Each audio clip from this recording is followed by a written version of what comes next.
Lost in the dark. What the fuck is up? Crypt Crew! What up? Back in the crypt tonight with episode, I think, 180, 171, 181. I don't fucking know. Yeah. But either way, this is an extraordinarily special episode with Trevor and Rich from A Suffocating Lie. They're back. They're back, motherfuckers. Finally, Yeah. almost 1 year, 5 days short of 1 year to the date where they first had, or they were first on, and they were outside of the bands that I know personally, like Aaron's Bogwraith, and of course Recorruptor, local Lansing legends. They were the first band ever to hit us up to want to be on the show, and that somehow in some way started a domino effect of all of the amazing bands we've had on throughout the last year. It has been nothing but a tremendous honor. It's been amazing. It's been a treat. Like it's been, in a year with no concerts, this is what we look forward to. And it was just such an amazing time having them back on. They fucking killed it on this one. This is an amazing episode. We talk all about their brand new album, Moral Collapse, released on Friday, November 13th, 2020.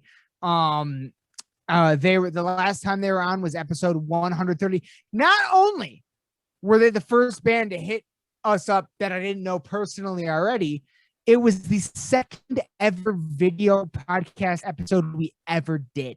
First one, of course, was with you and me. Yeah. We were on video for one episode, and then I had them on. Yeah. Wow, insane. Yeah. Insane, dude. Insane. So these guys are fucking legends. They're Crypt Crew Hall of Famers. And they mean the absolute world to us. I have kept in touch with them throughout the all this year. I followed very closely the release of this album, and these guys just mean the fucking world to me. And I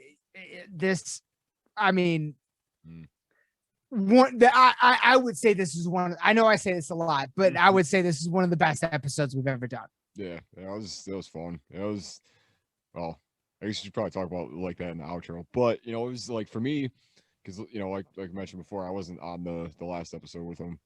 So it was, and after the the Moral Collapse being on the Filthy 15 list for the year. Yep. And just playing it a ton and figuring out just who this band actually really is and stuff. And even like listening back to that episode, it was awesome to actually get to talk to them about stuff and just shoot the shit about, shows and just, metal and Hatebreed and all that other stuff. So yeah, man. This was nothing but like most fun I've had in weeks. Like this was nothing but a tremendous episode, and it absolutely just means so much to me that they were the first ones to get at us. They were, and they continue to give us their time. They continue to want to be on the show, and my God, if you have not heard this album yet, you are doing yourself a disservice because it's fucking phenomenal. Links in the description below for all things of The Suffocating Lie. Yeah, don't even watch this episode if you haven't listened to that. Yeah, seriously. If you like this video, I hate doing that, but you gotta hear this album. You gotta hear this album. I mean, for a debut album, they've done a handful of EPs and stuff, but for 14 what 15. Okay, yeah, I keep getting that wrong. 15 tracks. Yeah. And like I said on the Dark Reflections I did about this album, this is your first try. Yeah. This is your first thing that you're doing. What? Yeah. Like this sounds like the fourth or fifth album. You know what I mean? Like it's so good. It's so unbelievably good. It has every element of metal that I love. And yeah, like if you want to see my full breakdown, go back to the fucking Dark Reflections posted on January 2nd. But it's a really good snapshot of what it, you know, what can happen when you really focus in on a idea and on a sound and stuff, and just try stuff based on like your influence, and try stuff, What you you know, love. like, 'cause that's Make something you love. yeah, like, 'cause Like, that's what this is to me. Like when I me hear it, too. it's like there's so many different sides of, you know, of, and even though we've only talked to two, or, you know, at least I've, you know, only met a handful of them, like I, you know, you can tell that they've all had very different influences, and all had, you know, and it all gets put into the pie that is, you know, that is that band, and that is their sound and stuff. So it's, yeah, it's, Yes. yeah, And check it out, check it out. it's fucking amazing. It's fucking phenomenal. We're going to take a super deep dive on it right now. And hopefully we get something set up. You'll hear in the episode to get another super deep dive on it very, very soon. But without further ado, everyone, here it is, our episode 2, 1 year, almost to the date, with our fucking bonded by blood brothers. A Suffocating Lie, Rich and Trevor from A Suffocating Lie. Without further ado, here it is. Enjoy. 2, 1, and we're rolling. What the fuck is up, everyone? Welcome back to Lost in the Dark podcast, and we have two of my favorite fucking people in the world here tonight of A Suffocating Lie. We got Rich and Trevor in the house. What's up? Hey! Thank you so much for having us back on, man. Dude, it is such a fucking honor to have you guys back on. You guys were the first ever band that I didn't know personally to hit us up to be on the show. And it is 5 days away from the 1 year anniversary of the recording of that episode. That is fucking hell yes. It's too cool. Too cool. I love it. Better. It is wonderfully fucking synchronistic, man. This is amazing. So we talked a year ago, right at the beginning of the pandemic and all that stuff. You guys were working on an EP. You ended up turning it into a full-length album. But in the I mean, how have you guys been, man? Like, what's been going on with you guys? Rich, you want to start? Sure. I mean, we only have an hour and a half, so make sure. Yeah, for real. Damn. I mean, it has been a crazy year. I don't even know what to really start with. I'm all right. I ended up moving from California. I live in Las Vegas now. Things were just getting a little crazy out there in California, and I decided to get the fuck out. So, like many others, yeah, lots of people were. So I was like, you know what? We all lived far apart as it was, so it's really not much of a difference of what we were doing in the first place. So, right, that's the biggest change for me. Fair enough. And are you enjoying Las Vegas? Man, I love it out here so far. Yeah, nice. I can find parking. Yep. You know, I can get to places within 15 minutes.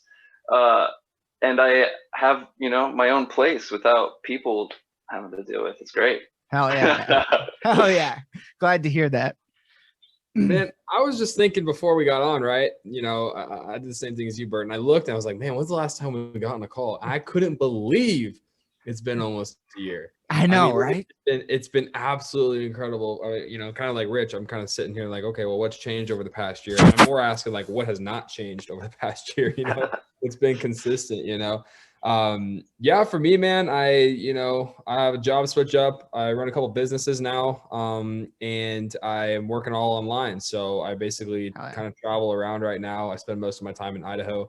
Wow. Here. So I've been living out here for a while. I traveled back before, you know, between California, and then on the way to Idaho, I stopped by Rich's place, and that's when we kind of start putting together some things and some tweaks here and there for new material, you know, anything related to the music, right? So that's awesome, man. I mean, since we talked last time, big shake up in location where everybody's at, right? We already told you before everybody was spread out. Yeah, but it's even crazier now, which makes it, you know, even harder to get things done on a consistent basis, right? But overall, man, we're good. I'm just super excited to, like, you know, because I use Zoom for work, and I'm like not doing work stuff. Like I'm literally just talking, music. It's been so long since I've had like 3 guys that we could talk music with. You know what I mean? Like, yeah.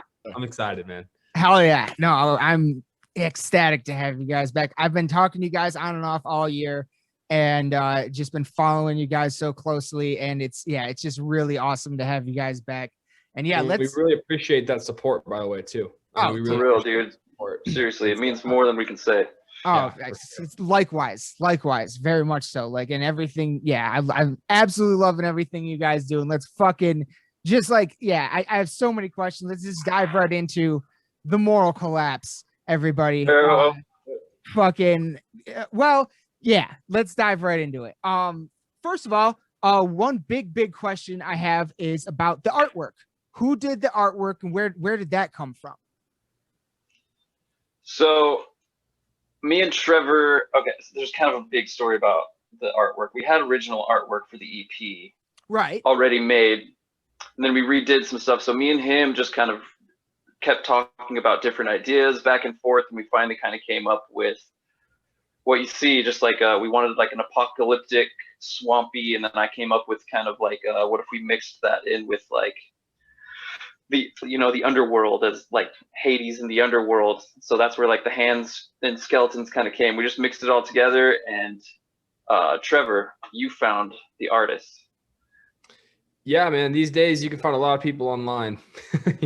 Right. I think to answer your question, none of us necessarily drew the artwork, right? We had the concept, we had the idea, and we made some revisions, and just some guy online that I found that did album artwork, and I hit him up, got a quote, and told him our vision, and 2 revisions later we had the final product. And with everybody working online, everybody trying to find things to do, it wasn't too hard to find. But it was hard to design, let me tell you that. Like, when Rich just said, oh, Trevor and I kind of came up with some things, it wasn't like it was just one meeting. It was like 4 meetings later. Yeah, no. It was like a full month and a half, 2 months getting this new design at least. Because like you said, Burton, we had the EP, right? We had the EP in 2019. We had that artwork already done. We already had the name. We had the artwork. And then we revisited it in literally a year later. And we're like, we're going to change up a couple things and make this a little different. So concept's still kind of the same, but yeah, I'm really happy with how it turned out. I think it's perfect. I fucking love it. I think it's much like the music on the album itself. It's a combination of a lot of things that I love in album artwork. Like, especially like Aaron and I were talking about it one night. It almost looks like what would be the foreground of like the rest of the cover to the new like Dahlia album. I don't know if you saw the cover of Verminous. Yeah, it almost looks like that, but then also like the swamp aspect and everything, and with the hands coming up, it reminds me of one of my favorite Children of Bodom covers, Halo of Blood, where it's the Grim Reaper standing on the iced over Lake Bodom, and you can see bodies underneath of it.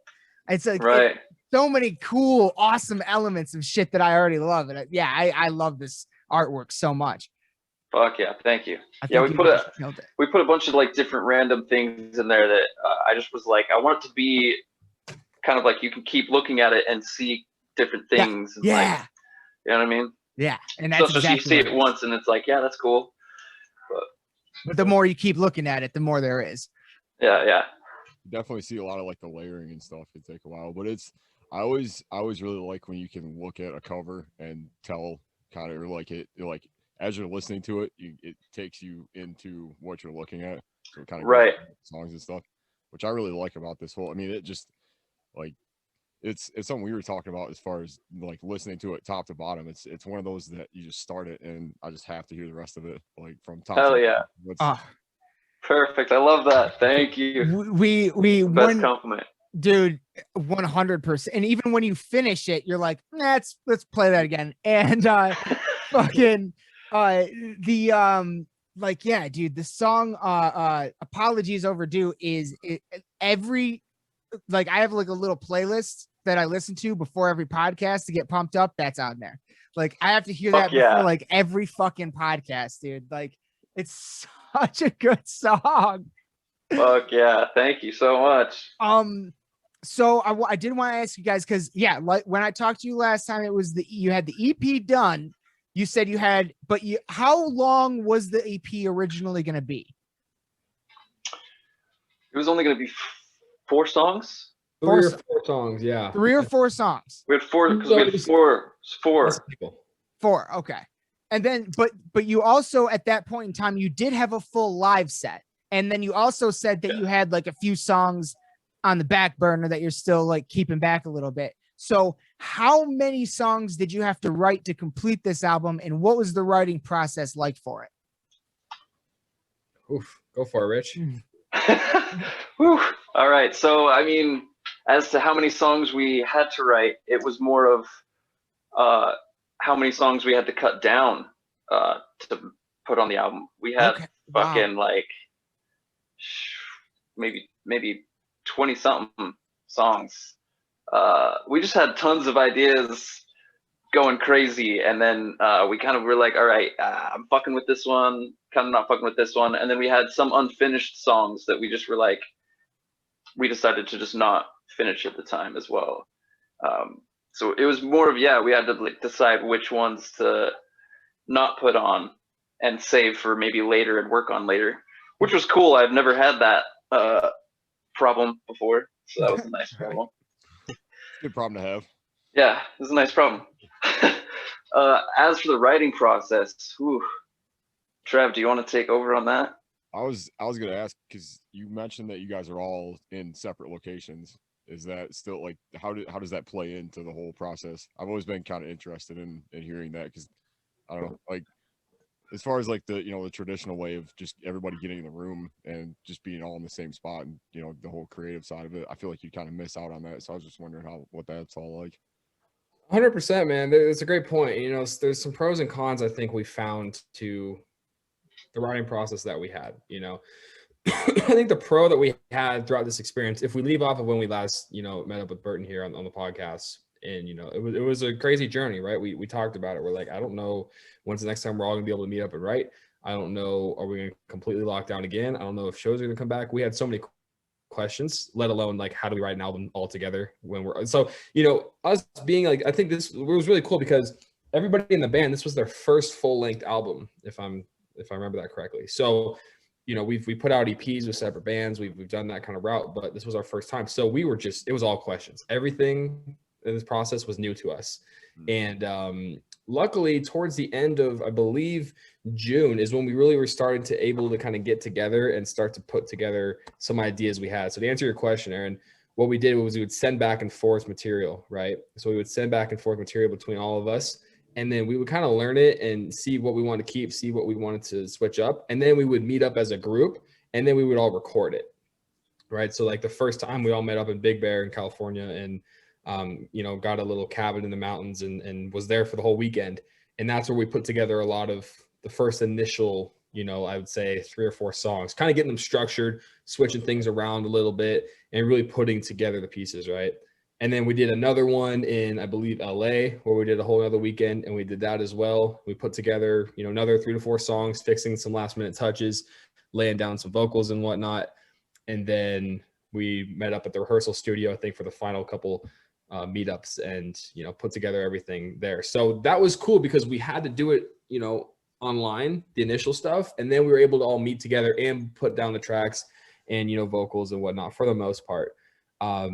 So it was cool because we actually were able to all be together after many months of not being together. But it was a process, man. It was the most stressful time, I think, was September, October, actually, which was putting together the artwork, putting together like just distribution of announcing that we're releasing an album and promotions. And when nobody really knows who you are, when you're in early stages of this, you don't have a manager coming up and telling you, hey, this is what we're going to do for you. It's, hey, you got to figure out how to promote this and promote it correctly, and costs a lot of money. And, there's a lot of things that go behind it. So it was just a stressful process overall, but obviously we're really happy with how it turned out. Well, especially with like everything, being pretty DIY and stuff, the first one for you guys, and then try to figure out like, okay, like, where does this kind of take us? And exactly. And that's part of the fun, right? I want to stress that, like, that's part of the fun. That's part of the process, right? You don't want to just write an album and then hate the whole process and then enjoy the release. So I want to stress it was fun and it was a good time. But when you're trying to balance other things on top of that, you know, it's, you know, any musician that's ever put out an album on any caliber will probably relate and say, hey, this is not something that you can just easily put together. There's a lot of planning. There's a lot of, you know, money. There's a lot of time, and we got to manage 5 schedules at once to make sure we can get this all going and have 100% dedication for a whole weekend of just writing and putting things together. Right. So it's a long process, man. Especially when you're all in different spots and then to come together. I imagine it's a big weight off of, you know, like meeting up and actually having, you know, an idea of a direction instead of just kind of seeing what happens when you do. Yeah, and the good thing is we were able to kind of do that, right? When we were talking over Zoom or we were talking over FaceTime or whatever, like we were able to kind of throw around ideas. So that way when we met, it wasn't like, well, what's the plan? It was like, boom, we're going to attack this. Awesome. We're going to switch this up. And then we change things as we go, right? So there's definitely a process. But even then, it was sometimes still disorganized, right? Because you get distracted and there's things you want to go do and you want to take breaks and, you know, there's so many variables. So. Absolutely. And all right, that fucking A. That's I was really interested to know like all the different things that went into not only the writing process, but so you guys, where did you record the album? And did you record it together? So we recorded it in sorry. Go ahead. You can go ahead. All right. We recorded it in a few different places, as Trevor was saying earlier, like, so when we would call and send things back and forth, but when we got together, it was at like the first time at Big Bear. Yes. We recorded there. So that's where the recordings would actually kind of happen and finalize. Okay. All of those different Airbnbs, I think you said I think we did 2 in LA, 2 Airbnbs in LA for 2 different weekends. Oh, we did. Yeah. We did 2 different in LA. And then we did the final touches in the rehearsal studio that we did. Like I remember I laid down the very final vocal tracks on my birthday, September 22nd. Finished that shit, which felt pretty good. Hell yeah. Because it was my 30th birthday and fuck me, I'm 30. Yeah. So like we recorded it in a few different places. That's what kind of made it difficult too, because I mean, we also used different instruments. It wasn't the usual like we picked this is the track and guitar, this is the track and bass. It was just kind of whatever we had at the moment. I mean, I remember there was times where we couldn't get a hold of somebody, and we had to use a different guitar for a song that this guitar was used for. So, but we made it work. Somehow we made it fucking work. I can hear it when I listen to it. But I cannot. I'll say that. Great. That's one of the cooler parts to me, like, because that's how you can, you know, just hear a lot of the personality and stuff that comes out, is just hearing different tones and like slightly different changes and stuff between each. Right. Hell yeah. I love that. And yeah, that's another part of the album as a whole, is how like knowing that actually makes that even more crazy to me. How just like we said earlier, like you can start at the first one, go to the end, but nothing on the album really sounds the same. That, you know, this track doesn't sound the same as any other track, but yet you guys make all these different sounds bleed together so fucking well constantly throughout the whole thing. It never stops, that you just have to keep going. It keeps you guessing. It keeps you on the edge of your seat. You guys accomplished that with expert level. Like, that was insane. Thank you. Appreciate that very much. So who did the the producing, the mixing and mastering, and how was it working with them? So we already had the EP done. Yes. So for him, that was Peter Duff. Okay. He did all the marbles, Black Sheep, Changes, and the single version of Filthy Infection. Oh, not the album version, but he did the single version. He didn't do Rolling the Dice? No. So okay. The one that Jeremy Valentine and Brandon. Oh my God, I hate myself right now. It's okay. We're even worse with names. I hate myself right now. Brandon, I'm so freaking sorry, buddy.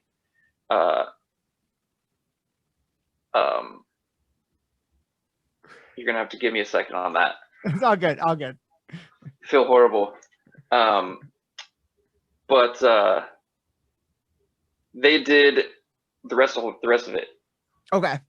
The intro, rolling the dice, everything else. Okay. I feel so bad right now. Wolf, Brandon Wolf, I love you. Sorry, I knew that. I kept wanting to say Heart because, yeah. Anyway, Brandon Wolf and Jeremy Valentine, but they were great. Yeah, that's right, because it was like Wolf Studios or something, wasn't it? Isn't that in the credits? Yeah, Wolf Studios in Los Angeles, and the cool thing about them was they were really communicative, because we had to send everything back and forth because that was really in the middle of the pandemic. Yeah. So they couldn't let anybody in the studio, and we were lucky enough to get the Airbnbs that we did. I don't even think those people were supposed to be renting out, to be honest with you. They just were. But it was great working with them. Like, that's if awesome. we sent something like a little bit off, they would be like, "Hey, just do this. You could probably do the scream a little bit better." And I'd be like, "All right," and I'd go down to the bomb shelter and I'd redo that stuff and send it back. So it was great working with them. Awesome. Loved it. Cool. Instead of just like sending them something and then being like, all right, well, yeah, that's cool, and then just not really hearing anything else. Yeah, no, dude. I hate that when they're just like, yeah, okay, cool. You don't hear anything for a long time, and then you get it back and it's nothing of what you ever wanted. Yeah. No, they were very, very. They asked what they were very like, what do you guys want?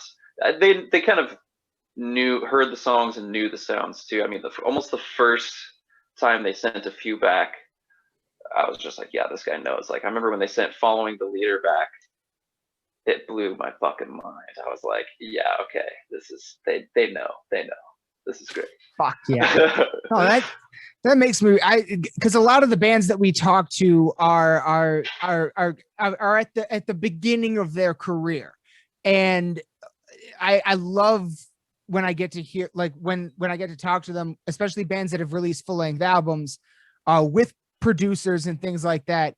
I know, like, so far we've had nothing but positive stories so far, and that just really makes me happy to see that that's what's going on in the music scene right now, especially with like metal and stuff like that, that people are seem to be coming together a lot more lately, and that makes me finally really happy. Yeah, finally. Exactly. Yeah, finally.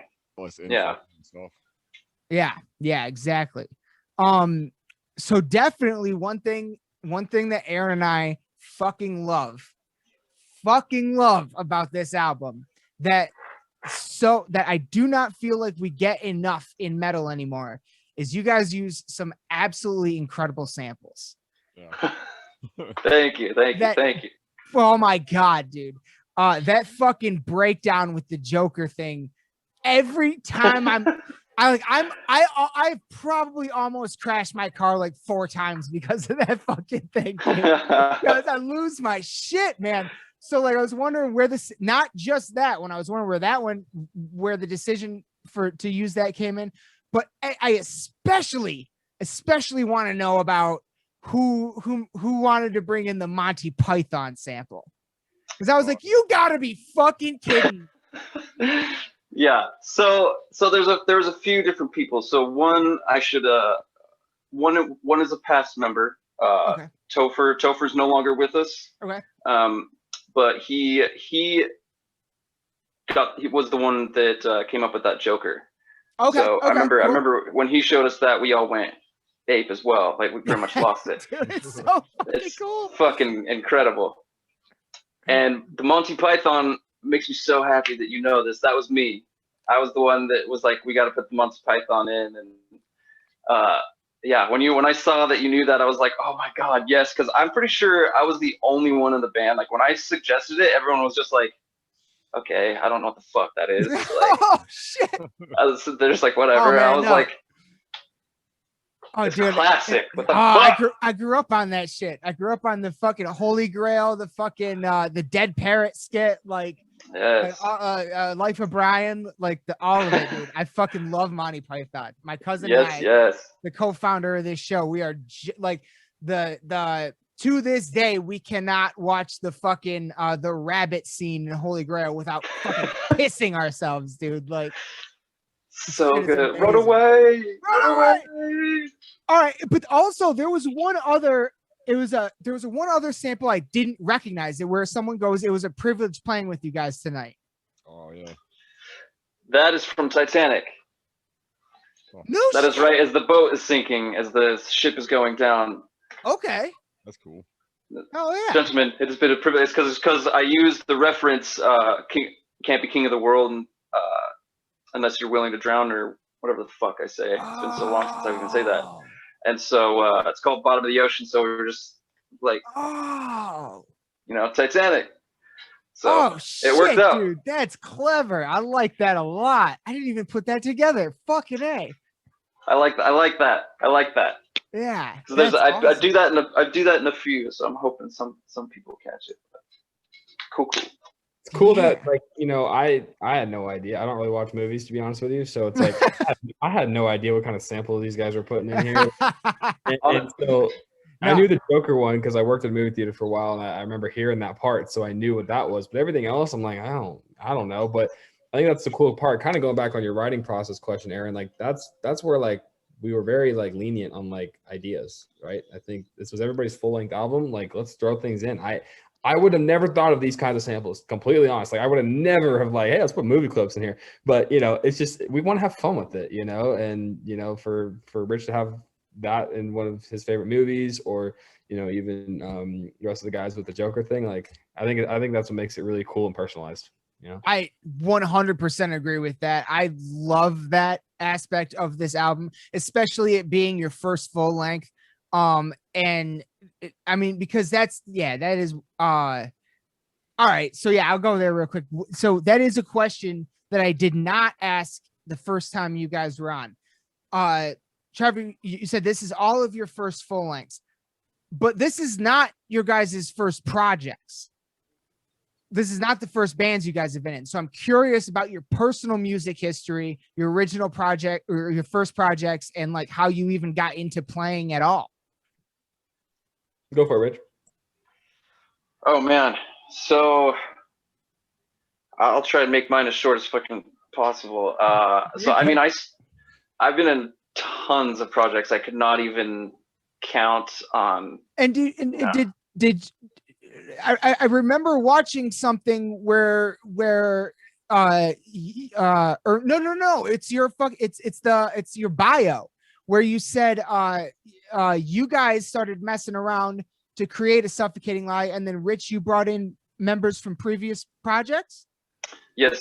So Trevor was in a project that I was a singer for maybe 2 weeks, maybe 3 weeks. Okay. I just wasn't digging it. Just wasn't for me. So I started this other thing, and then I kind of told him about it. We started messing around. And then I had been in a project called Recreate a couple years earlier in 2016, 2017, with Drew, who is our guitarist now, and another guy, Stefan, and Marcelo was actually about to be the bassist of that band as well. He was trying out right as it kind of fell apart. But so that's where Drew came from, was Recreate, because that kind of faded out in a weird way. And so I got Drew and Marcelo from that. And then, that's how the OG ASL started, I guess. But you had many projects. When did you at what age did you start being in a band, and were you always a singer, or did you ever do anything else? So no, I was not always a singer, actually. I started when I was 12 years old. I went to my first concert. First concert was Yellow Card and The Starting Line. Yeah. And The Starting Line at the time was like my all-time favorite band. I was a teeny pop punk kid, basically. Like I hadn't heard anything else. It was New Found Glory and The Starting Line, Good Charlotte, and fucking all that shit. So I remember the second the lights went off and the singer started belting in that microphone from the starting line, everything for me changed. Because at the time I was going to be an actor. I was acting in plays and like doing that thing. I was going towards that. Oh, wow. I literally, after that, right after that, I quit the play that I was supposed to be in. I like went to the rehearsals and I quit because I was like, I need to play music. That was that. So I started band like the next year, and it was just like first few bands were just pop punk bands. But then when I was 16, I was in like the first band that ever did anything called Our Dark Salvation in Utah. And I was the guitarist of that band, guitarist and backup screamer guy. And we did pretty well. I mean, that was the time when, like, you know, talent scouts would actually go around to local shows and look for bands. God, the days, right? But we played our fourth show, and we had a talent scout come and see us and talk to us and tell us some pretty promising stuff, to where, you know, we had some labels looking at us for a little bit. But as all bands do, we ended up breaking up, and then I started another band with some members from that, and then that broke up, and then I started another band called The Suffering, and that we did an EP with. It's not streaming anywhere, but I've got some physical copies. I'll send you one, actually. Oh, please do. Yeah, I will. I fucking will. It's cool. But I had high hopes for that band, and then unfortunate things happened. It broke up, and that was kind of the end for me. I was like, all right, I'm done here in Utah. I'm finally going to California. Came to California and tried to go back towards acting, actually. You know, I was so sick of dealing with musicians, to be honest with you, because they're so flaky and sketchy. We're just crappy people. And so I don't know, I tried to do the acting thing for a minute, but just realized how much I missed music, you know. And literally within 4 or 5 months of me being in California, I was already auditioning for bands and stuff. I was instead of auditioning for movies, I was auditioning for fucking bands, because I just missed it too much. And yeah, the rest is kind of history. I stole Trevor and stole the other guys, and here we are. And what's crazy is because I know, yeah, you said last time you're from Utah. Just a quick little funny side note. My little sister is in AmeriCorps right now, and she just arrived at her current station in Utah. So my sister's actually in Utah right now. There we go. Right. But all right. So yeah, Trevor, then that's a perfect segue to you, my friend. When do you start playing in bands? How do you come into the metal scene? Oh man. I played guitar for, at least I just had some interest in it for many years now. I think really picked up in like high school, like, you know, freshman, sophomore year. I think I just really enjoyed just playing on my own. I would just learn everything on YouTube. I mean, if I had to sum up my life, I've learned everything on YouTube. So I learned how to play on YouTube, found my favorite songs, kind of got into the metal scene, you know, as far as just listening to metal and really appreciating the, you know, the work and the everything about it, right? In, I would say, freshman year of high school, sophomore year of high school, and then I never really stopped. I just like continued to keep enjoying it. And then after I graduated high school, sports weren't really my thing anymore. Kind of moved on from that. And then sophomore year of college is when I really started, or freshman year of college is when I really started to like, hey, maybe I should like just try something, right? You know, I went on Band Mix, looked at different bands, and, you know, I wasn't the most confident person in the world when it comes to music. And I just auditioned for whoever would, you know, give me a shot. Reached out to, you know, people that were in college that were forming little bands and playing at bars and whatnot. Had a couple people reach out. Most of them weren't serious though, like at all.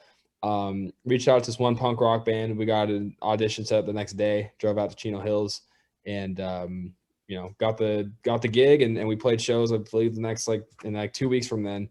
and we just kept playing shows and kept playing shows. And, you know, I loved it. You know, I didn't have to be in front of thousands of people to be like, this is awesome. You know, there's something about playing in front of your friends, you know, or having your family go, or whatever it is, and them supporting you and you playing music you truly appreciate, that's authentic to you. You know, for me, that was all I really needed. So I fell in love with the process, fell in love with writing and just playing in general. And then I left, not just because, you know, Rich and I were talking about creating other things, but, you know, punk rock really wasn't my thing. You know, it wasn't really something that I was super passionate about.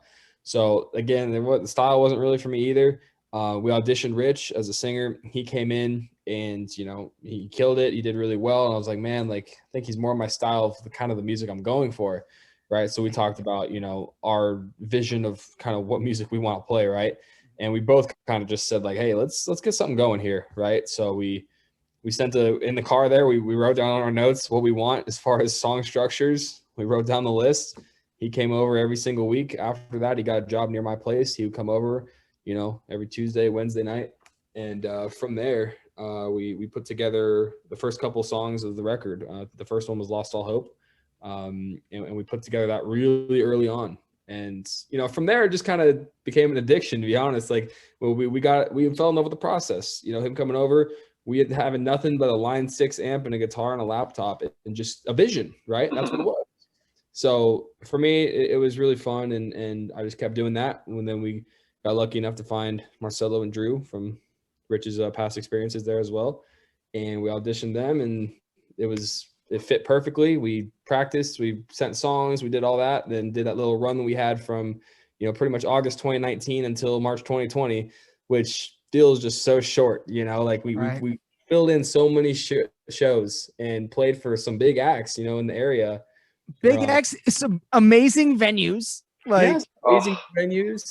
We got a lot done. We got a lot done in that little window of time.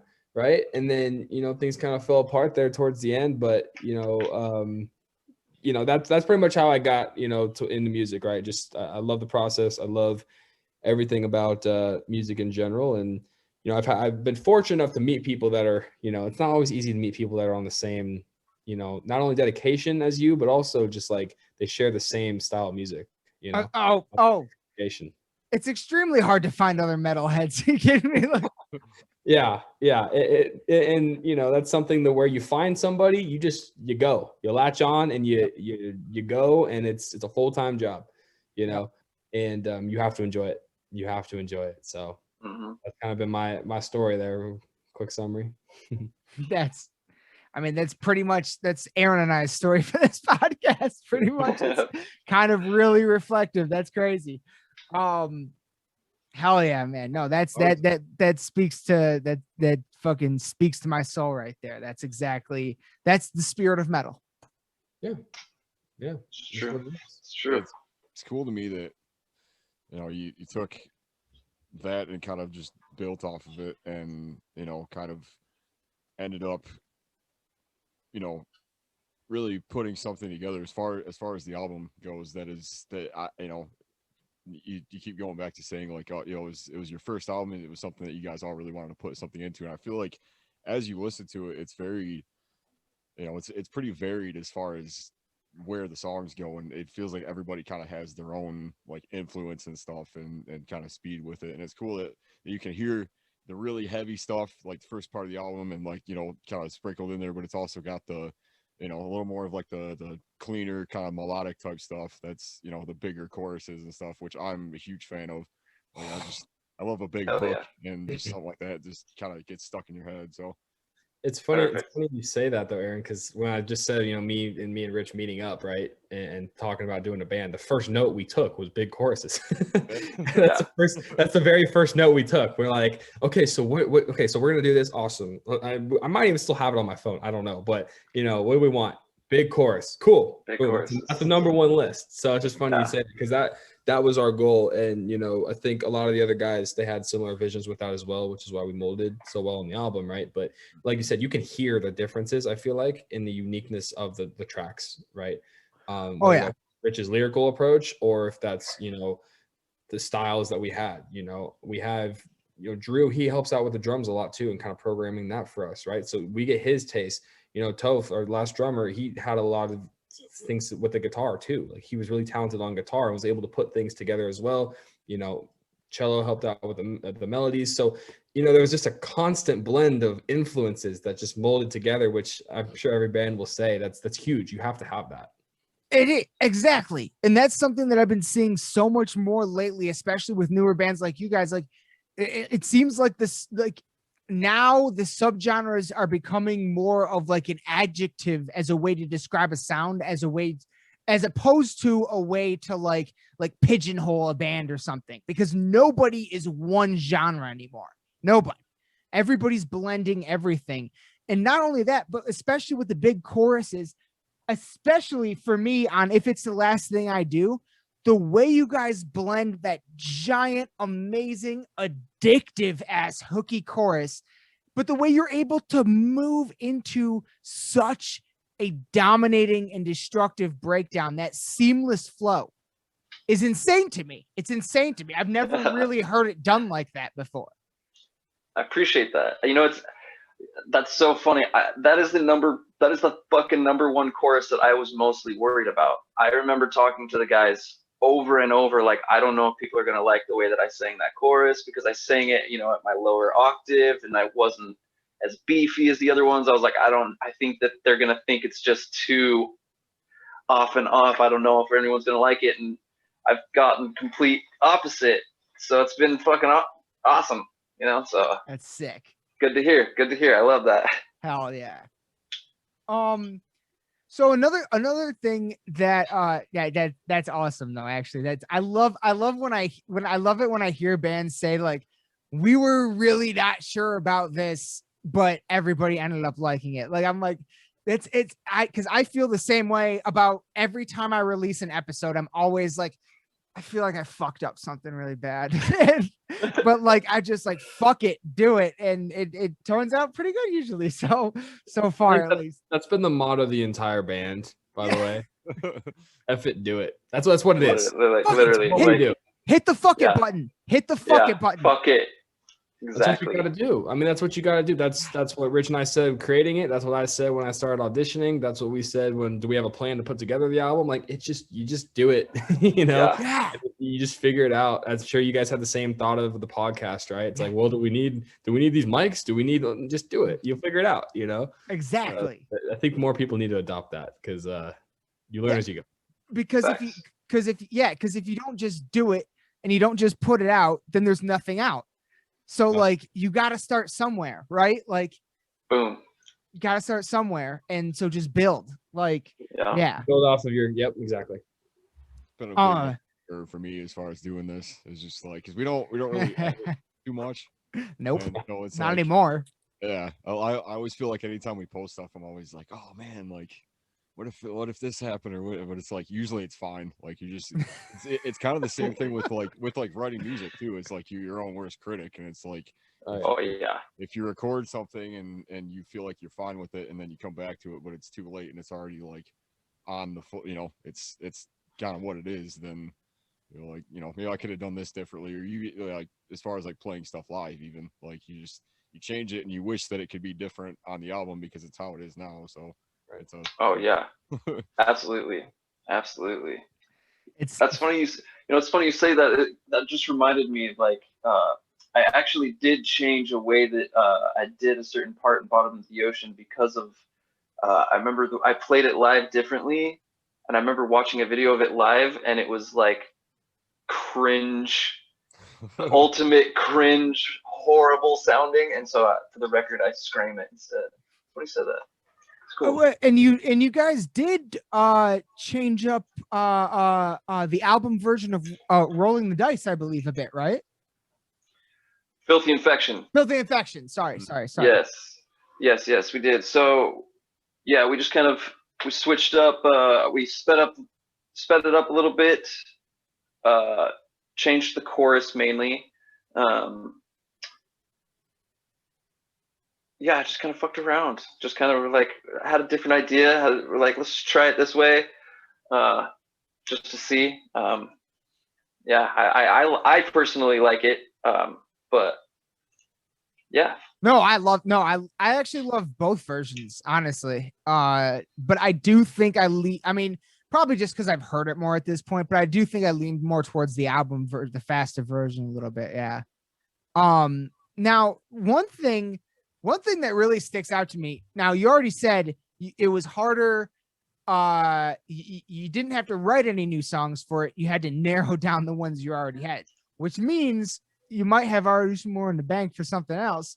But so many band, like, okay, first of all, like, it's so rare for a band for their first thing to be a 45-minute long 15 track full length album. Like, it's but I love it. I think that's fucking incredible and such a high bar to set yourself at, but you guys reach it in every fucking way. But one thing that, like, thinking about it, that kind of surprises me is that it's not just a 15-track album, it's a 15-track album with not one single cover. So, like, do you guys have any, like, covers that you want to do or that you've ever done live or anything? Or how do you feel about covers?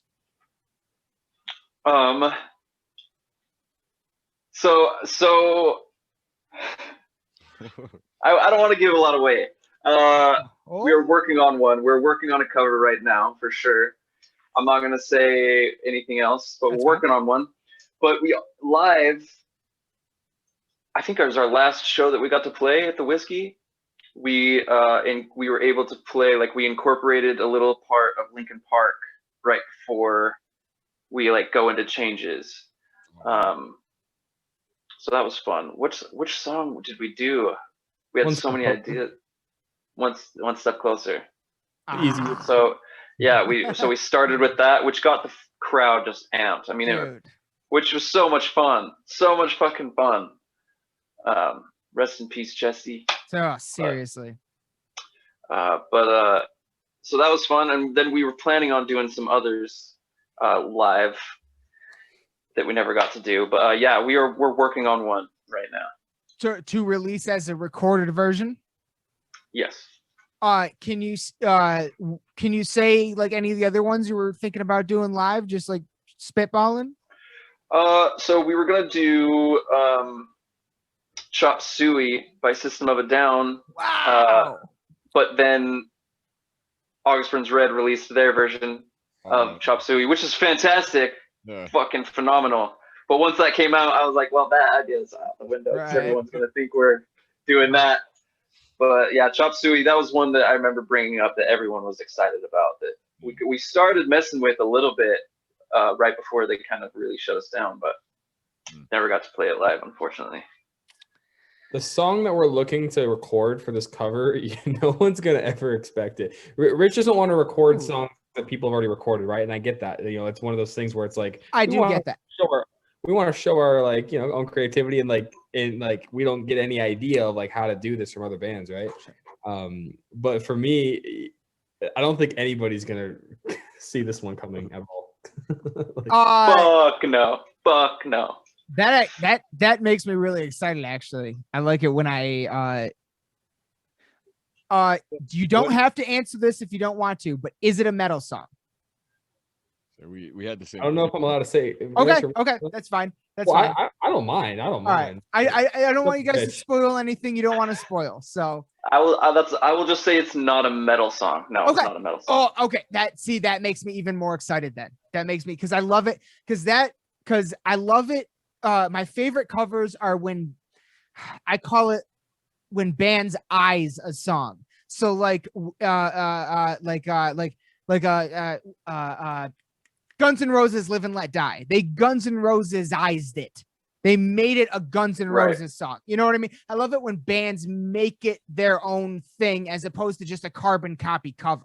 You know what I'm saying? The Kill Switch Holy Diver. They Kill Switch-ized it. You know what I mean? Like, right. Exactly. That's exactly what we're looking at. Oh God, yes. That's my favorite kind of cover. That makes me so excited. But Trevor, I do have to ask, because I feel like I might know the answer. If you could cover any song, what would it be? You gave me the hate breed wink. What'd you do? I saw that. You gave me the hate breed vibe. And by the way, Aaron, you're giving me Wayne vibes right now.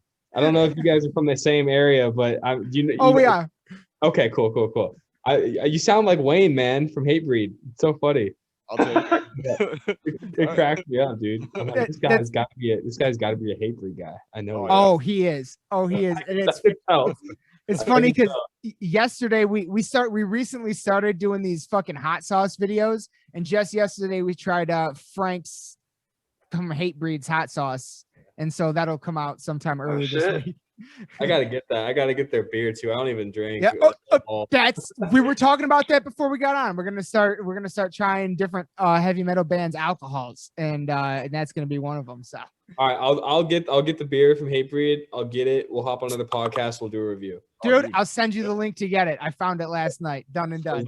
Awesome. Oh, yeah. But to answer your question, just any song in general, does it have to be a Hatebreed song or what? It doesn't have to be a hate, but like the one you'd really want to do as a musician. Man,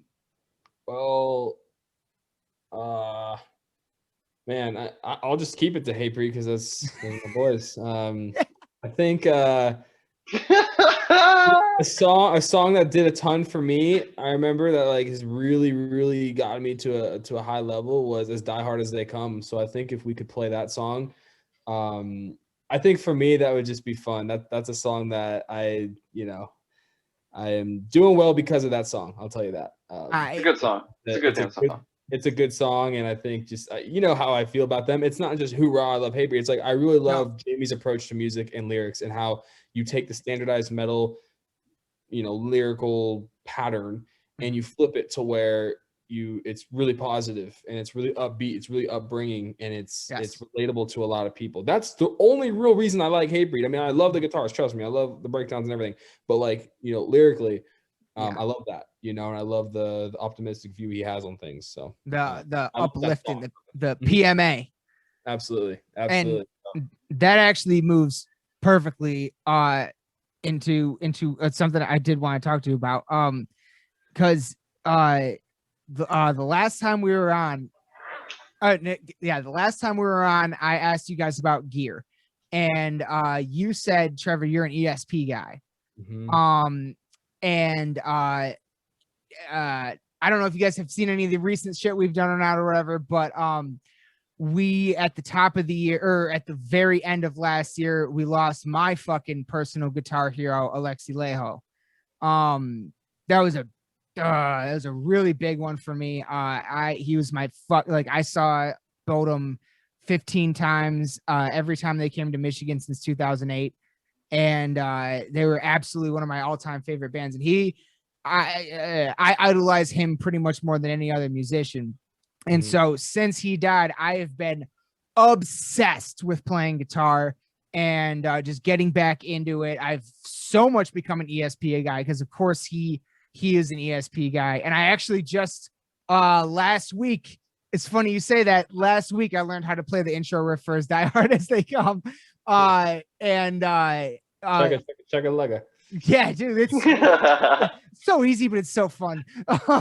Power to it. But I did want to ask, well, first of all, Trevor, I wanted to ask you like what your favorite ESP guitars are, and then but also for both of you, and I'm asking everybody that's on this year. Last year, part of the reason, thanks to you guys in this great album, was Aaron and I called it the year of the blah, because there were so many great blahs all fucking year. But this year is going to be the year of Alexi. So I'm asking everybody if they have any experience with Children of Bodom. Were you fans? Did you ever get to see them? Like, do they mean anything to you, kind of a thing? But Trevor, you can start with the what kind of ESP guitars do you like? I know you liked the Gary Holt one. I remember that. That's the one I have. That's the one I have, and that's the one I rock on pretty much every show. I love that guitar. Yeah, I'm very simple, which is I guess why I like Hatebreed.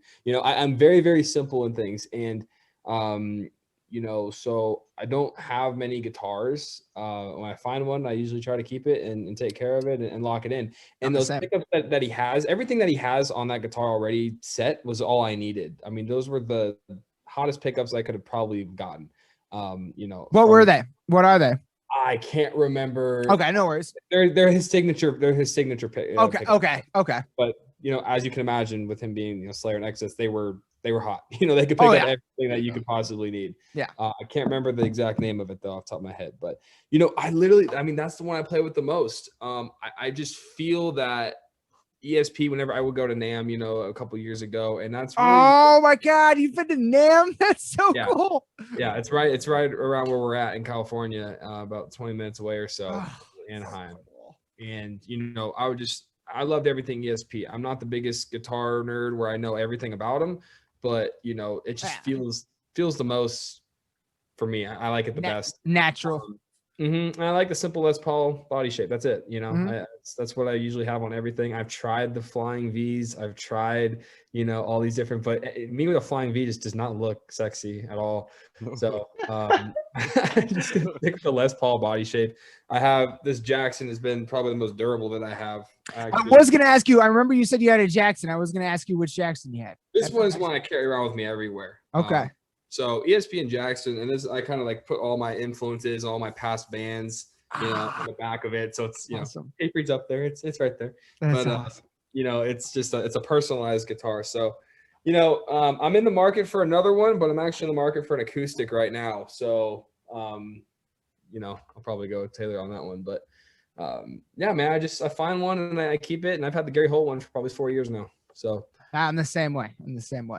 Yeah. Do you have any do you have any experience with Children of Bodom at all? You know, to be honest, no. I saw you post that. I think I watched a couple episodes and you talking about that. Obviously a heavy subject, you know, and I don't have a whole lot of experiences with them. No. Fair enough. I'm not too familiar with the whole thing, but you know, I feel like we've lost a lot of people. Like, I mean, like as of like the past 2 years specifically, like I remember when I went to NAM that, you know, 2 years ago, I went and it was, dude, it's the craziest thing. Like, so to follow this. So I went to NAM, right? And I saw the meet the people there list, right? All the people that were going to be there. So the first person I waited in line for was Vinnie Paul, right? So I go wait in line for Vinnie Paul. I go meet him. He signs my stuff. We take a picture. It's great, right? That was at 2:50 p.m. Okay, I remember that. Okay. At 2:53 p.m., I'm walking down the hall, stoked I just met Vinnie Paul, texting my buddy that, you know, listen to Pantera, and I'm walking by and I see Ollie Herbert from All That Remains.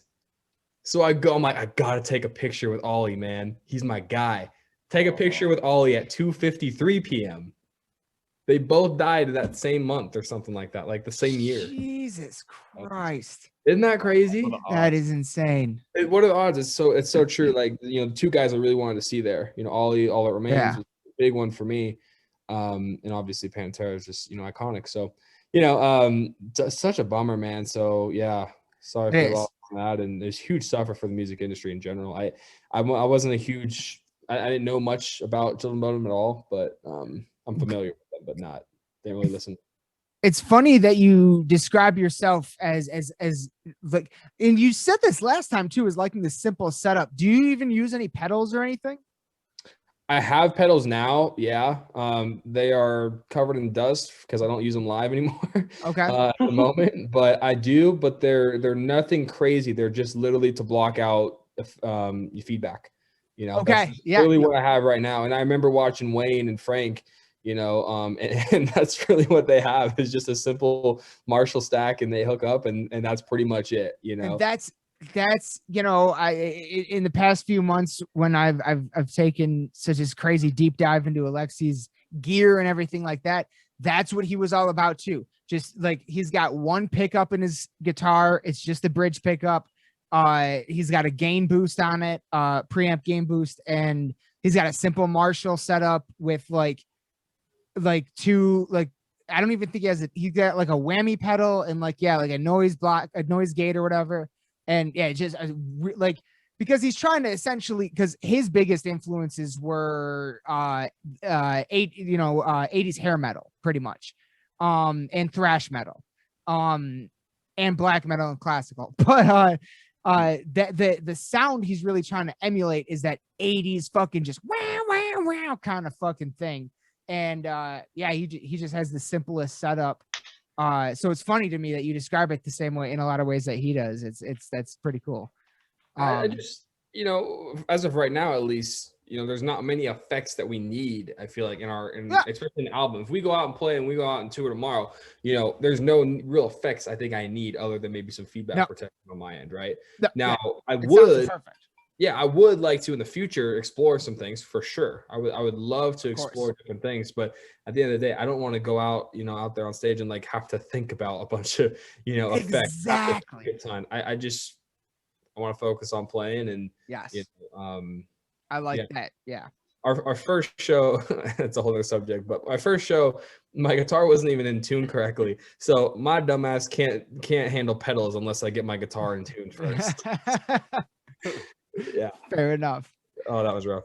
But yeah. Rich, do you have any experience with Bodum or Lexi? You know, not a lot. enough. You know, I know that my friends, like in my past bands, used to listen to them a lot. So I used to listen to them a lot before like shows back in the day. I just never, for some reason, never continued to listen once I moved. Mm-hmm. But yeah, you know, I've always loved them. But it's fucking horrible loss, especially for the industry, man. He's insane.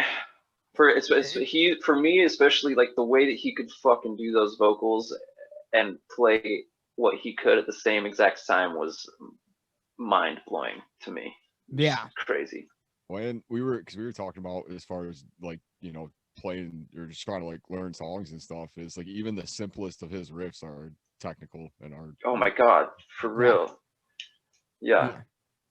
There was a video I found a couple months back on YouTube. If you search it, you can find it. It's Children of Bodom in 2004 or 5. It was their first North American tour, and it's at Harpo's in Detroit. And it's really amazing how good the video and sound quality are considering the time period, because it's definitely not recorded on a fucking iPhone or anything. And just like how much he moved and everything that he did, and like how fast he played. I keep going back to that live performance because it just blows my fucking mind. I'm gonna have to check that out for sure. So you should send me a link of that. I will. I'll definitely check that out. That's crazy. I guess with that, is there any live? Because I've been watching a shit ton of live sets and different. Yeah, well, I feel like live sets have been savior for people like us during the last year, where we live off live stuff. What live stuff have you guys been into over the last year? Used to complain about the dude holding his cell phone up at shows, and now I'm like, thank you. Yeah. It's facts, right? Like, thank you so much, you little bastard. That's so true. That's so true. Great point. You know, I didn't think of it that way, but for me, it's every once in a while I'll pop in a band and watch, but you know, I'm not gonna lie, I've kind of tried not to. I'll pop it in and I'll just, as soon as I see the crowd, I'm like, oh, fuck. Yes. Damn, it's so hard. So it's like, I haven't really been watching. I've been trying to just kind of stay away and wait till I can play, to be honest. Fair enough. Well, yeah. I've been watching a lot of like For Today is still, they're not around anymore. They're another early influence for me. A lot of like Warped Tour, you know, just random shows. You know, I'm really busy these days right now with a lot of things going on, so I don't spend a ton of time watching videos on YouTube really anymore. But I do find myself actually like winding down at the end of the night. I will watch concerts, and to be honest, it's just really whatever kind of YouTube throws at me, you know, in terms of concerts. I'm a big Kenny Chesney fan for the country route, and you know, I watch a lot of his material. For Today, I'll actually like listen to like the Hatebreed live stream or the live recordings. Mm-hmm. So I don't actually like see the crowd. I kind of visualize it, which is almost cool too. You know, I never was a big fan of the live recordings when people would do that on their albums, but you know, if you're not seeing concerts, you know, the past year, just closing your eyes and visually being there is cool enough. You know, I definitely recommend for all the listeners to try that. Yeah. But really anything, man, just, you know, I'm trying to find some of the more local bands too that are still around, that are still trying to put out material, and just try to listen to them and engage with them too, because we're all hurting. It's not just the big guys, you know. Right. Yeah. So I try to listen to pretty much everything, and I actually watch some of our old shows too because I think that's always fun too. Absolutely. Is there any speaking of local bands, right before you guys got on, Aaron and I were listening to Moral Collapse, and I picked up something that I hadn't picked up on before. I can't remember what track it was, but there was like a drum and guitar intro that really, like, for some reason in that moment it just clicked. I was like, oh my god, that reminds me of Devil Driver. And then there's another thing on your album that reminds me a lot of Winds of Plague. Both of those, all three of you guys are essentially California bands. So like I am, because Aaron and I talk a lot about like bands. I don't know if you've ever heard of some of them, but like Convalescence, Dahlia, Battlecross, a lot of these bands from our area out here, they have this, they don't sound the same, but there's this similar thing about them. And I'm starting to get that when I put you guys and Winds of Plague and Devil Driver together in my head. So do you have any like suggestions for more local California bands for us to get into? Because I know Marcelo said some on the last episode that we did, but do you guys have any others? For me, real quick, I think Rich will say The Unsung. I mean, that's one that I'm a big fan of. Those guys are great. I think they just came out with a single as well, so Nice. They're still kicking it. For me, the one that really pops in my head is actually a band called Tornadic. And these are some younger kids out in our area that are kicking ass, man. Dude, they rock so fucking hard, dude. They're gonna be guys. One, you would want to reach out to get on this podcast, by the way, because they'll be big, and then they'll resort back to you, and it'll help you guys out because these guys are huge. These guys will be huge. They will be huge. Yeah, they will be. We got to share the stage with them at the House of Blues. In I remember Chicago. No, in okay. California. Okay. And I remember watching their set. I mean, they're young kids, but they got up and they fucking rocked the house. They threw every band. They threw us under the bus. Just rocked the house. Had everybody going crazy. And they're so talented. They've got something for sure. So, absolutely, I agree with that. Oh yeah. They put out a demo called The Capturing recently. Yes. Yeah, it's also, I think they've even gotten some, I think they got some radio play on that even. Oh, nice. If I'm not mistaken. I just looked up Spotify. I wasn't sure if they were on or not. It was one that's got like less than 100 views or whatever, so I didn't know if that was the right one. Yeah, I mean, they're local and they're young kids, but they're gonna blow up. Sounds sick. Fuck yeah, that's awesome. I would definitely check them out. On my head. Oh yeah. Noise. I want to shout out my boys Noises too. Noises. They're, Noises. Yeah, they work super hard. They're fucking. They're gonna rip it too. They got some good. What I like about them is like not one song sounds the same. So it's like you listen to one thing and you'll think they're gonna sound like this, but the next song will sound different. The next one sounds different. It's good shit. So awesome. So yeah. It's not like noises as in like Dillinger Escape Plan. No. Even though I do love Dillinger Escape Plan, but no, they're not like that. But I will admit there are some songs where I'll get to like, okay, that's enough. I think that band scared the hell out of me, Aaron. I think it was 2014 Golden God Awards. Yeah. I think if I remember this correctly. Right, I was like my freshman, sophomore year of high school, and I'm watching this guy, and I think it was Dillinger Escape Plan. I can't remember, but he just goes absolutely ballistic on stage, and I can't remember if is that the guy? Would he do something absolutely. like that? Yeah, okay. they're insane. Okay, because I was like, what the hell is this? Oh, these guys are interesting. Like, I don't know. Wasn't my style. There's a lot of. I saw that. Are kind of from that same vein of like like the Chariot and like love the Chariot. Just then that was kind of why I was wanting to talk about like live shows and like what, because there's a full show where I feel like they get shut down somewhere because their show like spills out into like this cafe somewhere, and then they end up like taking it back to this other dude's house, and inside the house, like they're standing on the roof of the house, they're like jumping off of it and stuff, breaking windows, and like it is one of the craziest live shows I've ever seen. It's the most like DIY looking stuff, and it's like, I don't know. So that's exciting to see. But yeah, I don't, as far as like Dillinger and like see it, like I wish I would have had the chance to catch him live, because that was like, you know, like before it kind of the same thing. Like first time I heard him and like just seeing like footage of him and just hearing about this crazy band that just throws their guitars in the air and like, you know, just yeah. Yeah, I got to see them at Warped Tour in 2007, I think it was, and it was the most insane thing I'd ever seen. I didn't know where to look. Yeah. Like the guitarists were jumping on their gigantic fucking speakers and jumping off of them, like one by one, throwing their guitars at each other.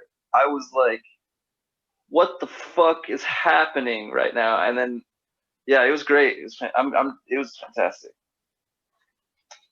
Amazing boys there. Amazing boys. That fucking kind of sound. What concert was it that you guys played where people were jumping off? No. Sorry, it was one that Rich, you told me about last time you were on. No, both of you were at it. I can't remember. Attila. That was it. Yeah, people were jumping off balconies and shit. And Trevor, you're like, "Am I gonna like get landed on?" Well, it wasn't even. I think at the time, Rich, you didn't break your foot then, did you? That was before. Yeah, that was before. Before you broke your foot on stage at the Rainbow Room. Let's not just brush over that. Oh man. Both of those were crazy shows. Insane. Have you broken your foot again since? No, I have been good since. Well, goodish. I've been healing. I have permanent nerve damage from it all. Oh well, I'm pretty sure I broke my foot in December just fucking moshing in a living room. So fuck. Yeah, and it still kind of hurts, not gonna lie. Oh my god. I sprained my ankle, I guess, doing that. Yep. I'm surprised I haven't dislocated my shoulder moshing with these walls yet, because it's getting rough. It's getting rough. Like, we need shows back. God damn it. Facts. And the fucking day you guys come to fucking Michigan. Oh my god. It's going. I cannot wait to get out there. Aaron and I are gonna bring the fucking thunder. All right, we're gonna fucking yeah. We got you. That crowd is gonna be total fucking chaos.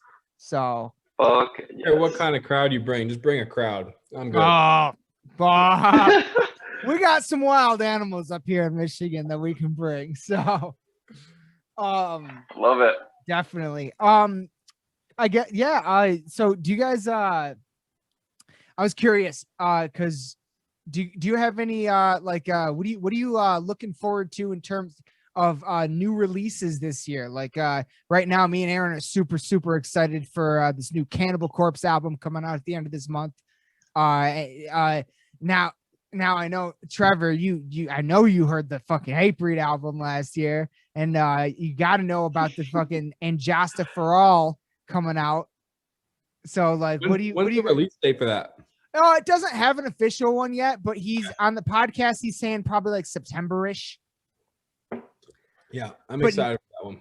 But not only that, do you know about the fucking how he produces these D. Snyder metal albums? Dude, okay, so D. Snyder came out with an album like 2 years ago called For the Love of Metal, produced by Jasta, with a ton of amazing guests on it. And drummer from it, or Toxic Holocaust, the guitarist and drummer from no Kingdom of Sorrow. Is it? Yeah he was in Kingdom of Sorrow, right? Yeah And the Belmore brothers. Mm-hmm. And he's producing and making For the Love of Metal Part 2 right now, and it just got announced that D. fucking Snyder, okay, the former legendary lead singer of Twisted Sister, has a song on the new album with Corpse Grinder. Oh, swear to God. What the fucking? And this is produced by Jamie. Produced by Jamie Johnson. So this is where I love Jamie, right? This is where I'll come in again. Is because he can bring people together Yes. better than anybody in the music industry, in the metal music industry together. Yes. Why is that? I think it has something to do with his lyrics, man. I'm telling you. I think it's a combination. I think it's a combination of that. And maybe it's just the first guy who's tried. You know, that's the one thing about metal. Nobody uses enough samples, and we don't have enough guests on albums. Like, I love it when I hear Randy Bly on a Hatebreed album, or what'd you guys think of that song with Jamie on it? Poison Dream is like one of my favorite tracks of last year, dude. Yeah. Whenever Jamie comes in, you're not a human being. Like, dude, that shit is insane. It was funny because I played that. So they came out when we were recording the first couple tracks of this album. So remember when we said we were in Big Bear? Yeah. I played that song because I think it came out around that time. And I remember everybody always gives me shit for this Hatebreed stuff, right? And I get it, it's cool. But when I played that song on the speaker, everybody stopped. They're like, "What is this?" And I'm like, "Hatebreed, you bitch!" Okay. I want to clarify something right now. I want to clarify the shit that we give you for Hatebreed. Okay, at least my side of giving you shit about liking Hatebreed. I like Hatebreed as well. It's just that you're always wearing Hatebreed. So it's like you've always got a Hatebreed shirt, you've always got a Hatebreed sweatshirt, you've always got a Hatebreed hat, you've always got you've got the bandana. And so we just came up with the joke, "Hey man, do you like Hatebreed?" And so that is the only reason I give you shit. I fuck with Hatebreed too, okay? They're great. No, I just want to make that clear. It is true. I only have a sweatshirt though. I don't have a hat. If they have hats for sale, let me know. I'll get it. Oh, they do. Have hat or bid. They do? Martyrstore.com. All right. On it. I'll send you the link. Oh my gosh. Stop enabling him. Funny, man. How I used to be with Slipknot. Like, I used to have a Slipknot shirt for every day of the week, just about. Like, love it. I love it. I love Slipknot too. That's what you got to do. Support the bands, man. They're another one that just especially in the beginning has some of the best fucking like those like a lot of the best like live videos of people jumping off balconies, the Wait and Bleed video, that DIY thing, like that's so influential. Absolutely. So amazing. Like I love that shit. For real. Absolutely. That aside, the fact that you used to light each other on fire on stage and yeah. But yeah, no. Sorry. We got off track. Back to the question. You guys have any super anticipated albums coming out this year? Coming up that you've heard about? You guys jammed a Beartooth? Beartooth, dude. I was just gonna say, for me, Beartooth is probably the biggest one. I love Beartooth. I gotta get into them. I haven't really heard much of them yet. So fucking good. Caleb is so talented. So yeah, their new record Below, because their last two singles are banger. Yeah. I'm loving them. They're a huge influence for me. But yeah, definitely Beartooth. Fuck, it's been hard. I don't listen to a lot of like rock a lot of times.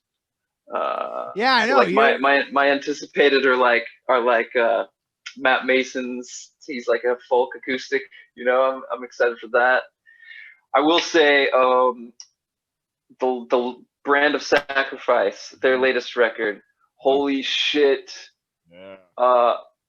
I'm just gonna say they're changing the game and probably like the heaviest band around right now. Like it's absolutely Kyle is the most insane vocalist. Kyle, bro, hit me up and help me, dude, because you got demons all up in you to do whatever the fuck you do. Insanity. But yeah, I don't know. Also maybe like I don't know when.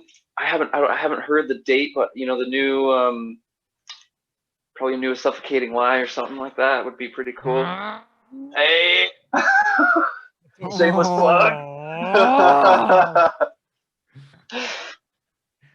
Anyways, I don't have any on my mind, to be honest with you. I can't think enough. of anything off the top of my head, which is not cool. I mean, it was fine. Can you put anything on my radar? Yeah, actually, hold on, just give me 2 seconds here. I do have a little list of like, not everything's confirmed, but Wait, hold on a second. You two need an app, a Lost in the Dark app that gives us notifications of new releases for songs and bands that we need to watch. that would be dope.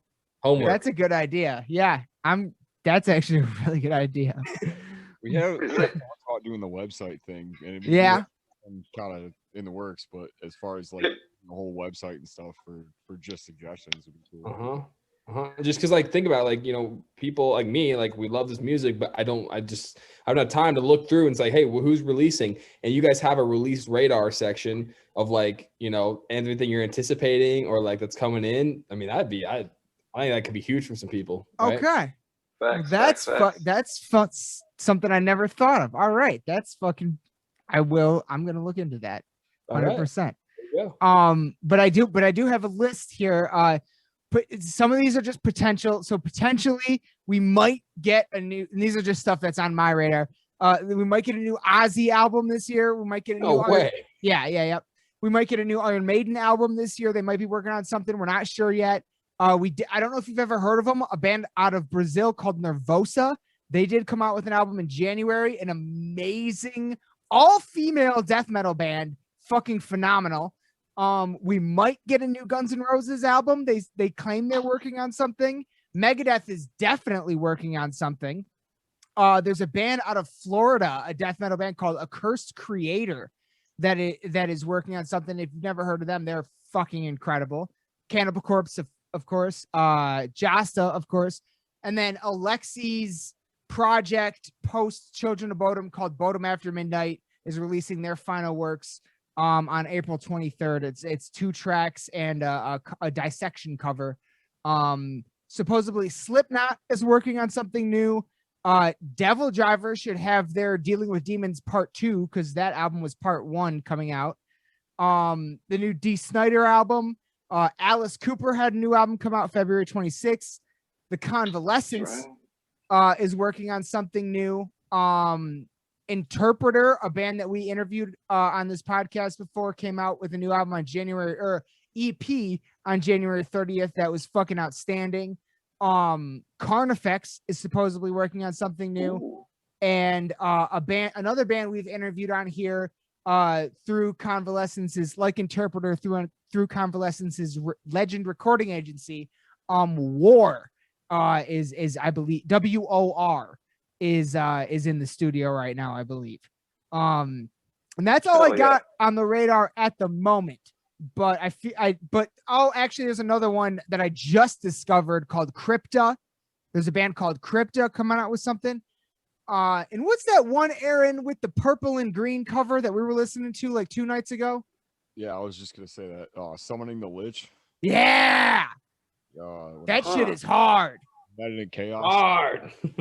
Hard. Very like Black Dahlia. Kind of, I don't know, because I've heard the couple of singles of it and not much else. I haven't really dove too far into the record, but what I have heard of it is like super riffy, like almost Skeleton Witchy. Or yeah, somewhere between like Dahlia and Skeleton Witch. Like yeah. Oh yeah.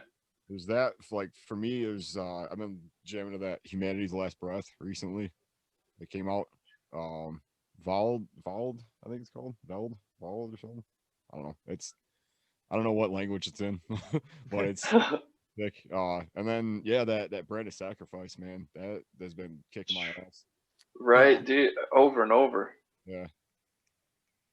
I think that's about it. Other than that Beartooth, yeah, for some reason, like they've been going back and listening to Aggressive and some other earlier stuff, and yeah, they're another band that's got the hooks, man. Like their last couple of singles that they put out just get stuck in my head constantly. Yeah, exactly. Yeah, that's why I loved them too. Like just their fucking choruses were always getting stuck in my head. I was like, man, this guy can write a fucking chorus. Like, damn.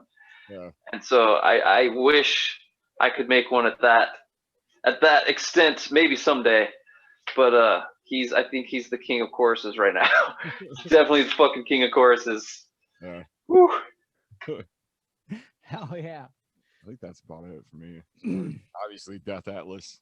I can't stop listening to Death Atlas from Cattle. Oh well, yeah, cattle decapitation. Yeah, that's Cattle decap. insane.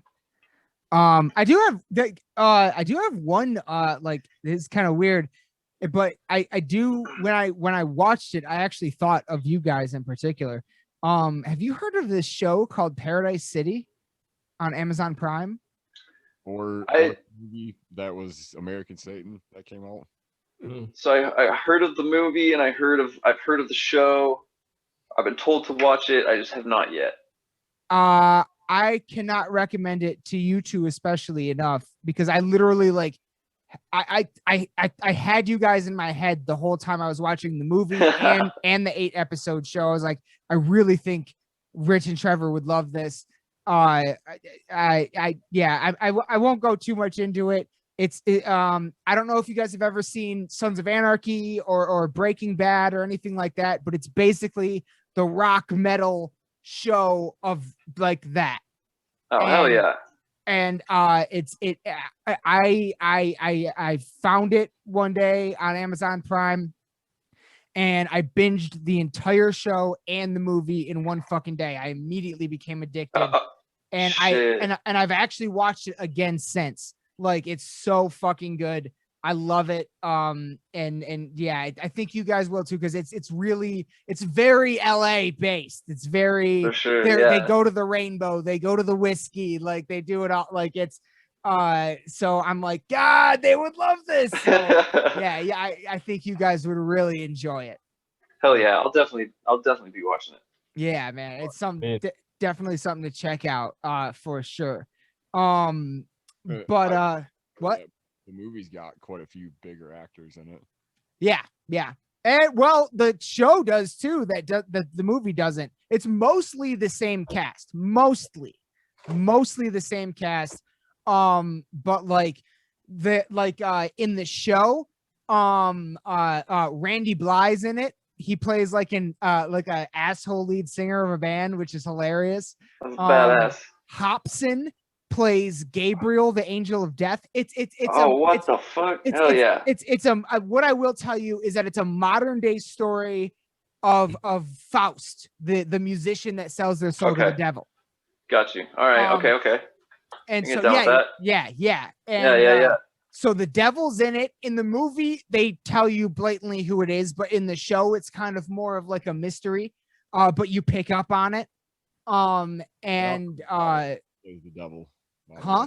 Malcolm McDowell. In the movie, yeah. Malcolm McDowell plays the devil. Yeah. And yeah, Hobson plays Gabriel in the show. And yeah, there's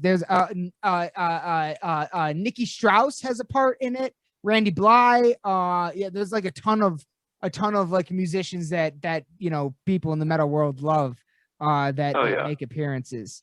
What is it? Andy Bierschak from Black Veil Brides is the main dude. And I think right. Hell yeah. I'll definitely have to check it out. And the creator and the director of it is Ash Alvison, the owner of Sumerian Records. Oh, okay. And he actually plays this amazing, one of my favorite acting parts in the show. He plays this psychotic record producer. Like that, I think anybody in a band will watch will watch his scenes and be like, holy shit. Like, oh man, dude, you're gonna fucking love it, dude. I promise you. Does Rob Zombie help out at all? What? Does Rob Zombie come in there and help out at all in the directing? No? Sadly, no. But I want everybody to watch it on Amazon Prime so it gets views, and hopefully it gets a season 2, and maybe we get a Rob Zombie in there. You know, like that would be amazing. That would be amazing. Oh, bro. His new track is, I haven't heard the album yet, but the new single is awesome. So fucking good. Yeah. Fucking good. But all right, we're knocking on the time where you guys got a heart out. I'm not gonna I can never thank you guys enough for your time. This was fucking the most fun I've had in weeks. Like, Dude, for real, thank you so much. Oh my God, you guys are fucking amazing. I can never thank you enough. You guys were the first ones to ever hit us up out of the blue, and you forever, ever have a fucking home here in the crypt at Lost in the Dark. You can come back anytime you want for anything ever. We will fucking promote this shit out of you for all time. Everybody, you are the best, dude. I mean, you guys are the best. Like you give me the fucking amazing material to go off of. I'll even show everybody. I appreciate that, man. Oh shit, I forgot about this. Okay. All right. Well, I don't mean to put you on the spot, but I was gonna show everybody the physical CD, but you put a note on there for me. You said I am the first person to order merch. Yeah, you were. You were. Are you serious? Yeah. You're the first person. So you thank can sell you. that shit on eBay in like a year, man. It might be worth a lot. This is permanent in my collection. Like, but so I was the first to order merch. You guys were the first to hit us up to be on. We are fucking bonded by blood, motherfuckers. Dude, right? Absolutely. That is insane to me. Oh my God. That's so fucking awesome. I love you guys so much. We love you, man. Oh man. Thank you so much for having us. Appreciate it. I do have one question though. Oh, please. I am curious what your guys' favorite track is. I'm just curious. I was gonna ask the same thing, actually. I know it's your podcast, and I know you asked a question, but all of a sudden now me and Rich are gonna take control of this thing. So since you asked that, I have another question that I have to ask too. So okay, all right. Well, I looked, dude. Like I said on the Dark Reflections, there's no fucking way I can pick a favorite track on this. There are so many things What I will say is Apologies Overdue is a regular.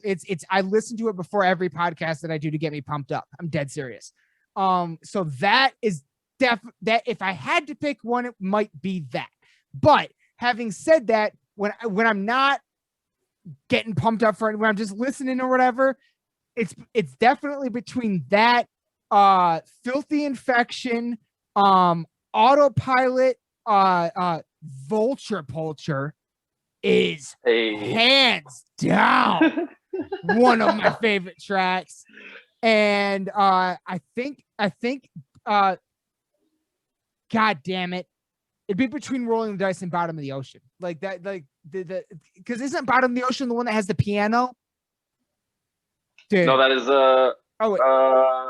or is that Moral Collapse? I can't remember. No, that one's Following the Leader. Following the Leader. Following the Leader. Dude, that Following one. the Leader.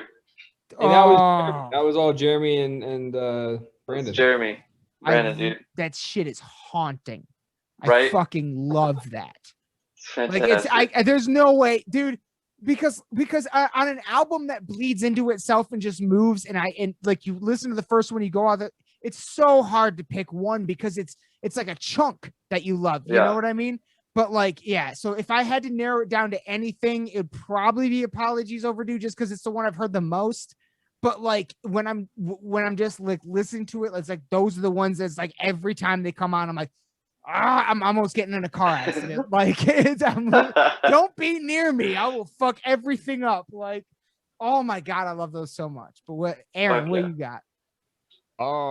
It kind of changed when we were sitting here listening to it. I mean, I really like Black Sheep just because it's relatable and I love the ending of it. I think it just, I don't know how it circles around with that riff, and it kind of has the lead stuff that soars over top of it.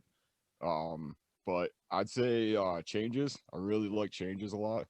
Just I think like lyrically, it's really cool. Hell yeah. You know, I'm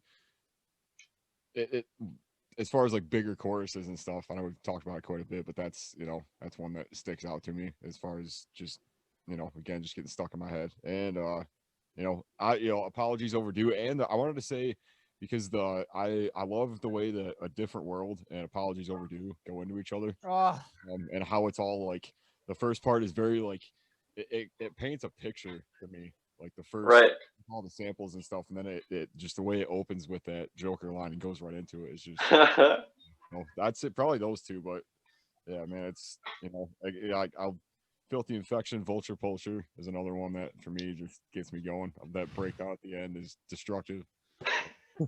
Oh, Hell yeah. Gets a little heavy there. Gets violent. Yeah, that's Awesome. yeah, My definitely a favorite heavy rapper, one. man. You're my favorite rapper. You got some. Fuck yeah, thank you. It reminds me of like Phil Bozeman, like the faster stuff that he does. It's very like or like Attila kind of stuff, I guess. Yeah. That was kind of what I was kind of going for that, but I was just more just like I wanted it to be like as if I was screaming in somebody's fucking face, you know, just like it's just that whole song is just about ridiculousness, you know. Right. You know. Damn it. And that is something I didn't even have time to get into. I did want to get into the lyrics. Fuck. We got 10 minutes. That was gonna be my question, was what was your guys' favorite lyric? Well, oh my god. Or you can go into whatever you'd like. We got 10 minutes. Session number 2 on session podcast number 2. We can do that too. I'm down to come back on. I mean, if you, we could do a part 2 sometime in the next couple of weeks. Anytime you guys have time, honestly, like most time works for us. So like anytime you guys have time, if you'd like to, we could do that. Definitely. I fucking, are you kidding me? I would fucking love that. Like, oh my God. But I get, okay. Well, one quick thing. Like deep dive into it. Yeah, you know what? Yeah, we'll set that up. But real quick, like, did you have like I know it's not a concept album, all the songs lyrically are about different topics and everything. But did you was there any one song or any lyric in particular where did you have any specific approaches? Any like specific like angles you wanted to, different perspectives you wanted to take on things that you did lyrically with this with any of the lyrics on this album? Yes, I mean, for the most part, a lot of it was kind of like just my about kind of just me struggling with my anxiety and depression, you know, that there's a lot of that in there, but there is like for Moral Collapse, I really wanted to touch on, regardless if it's a pandemic or like whatever the fuck it's going on, that everybody's still able to like be together, like we're all in this together, like be like leave, like one of my favorite lines is let's create a future and leave this in the past. So like I really wanted those lyrics to kind of just shine out to be more positive. I mean, yeah, there wasn't really any, like you said, it wasn't concept. It was, a lot of it was my depression. Vulture Poacher is about cancel culture and the ridiculousness of it. And your take on that is so fucking awesome, dude. Thank you. Appreciate it. I love your take on it. Thank you. Yeah, it's like, I don't know. I won't go too deep into it because we only have a few minutes, but yeah. It is what it is, I guess. Yeah. But yeah, I mean, yeah, for the most part, it was just kind of a deep dive inside my mind at the time, of where I was kind of spiraling down into this weird depression. I was comparing myself with, you know, all these really rich people on social media and, you know, other, you know, I just found myself caught up in the whole shit and finding myself not really liking myself and battling through that and trying to find myself through it. So that's kind of really what it was, you know. And